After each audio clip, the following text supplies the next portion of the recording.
Pagkatapos po ng misa ngayong alas 10 ng umaga ay nasilayan po ang pagbabasbas ng ating kura paroko sa ating kolumbaryo sa mga nakalagak na abo at buto upang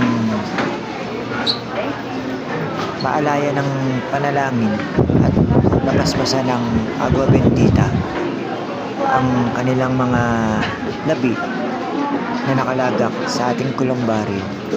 Nawa po ang kanilang mga kaluluwa ay payapang manirahan sa kaharian ng ating Panginoong Hesus kasama ang iba pang mga santo na payapang naninirahan at masaya sa kanilang kinaroroonan.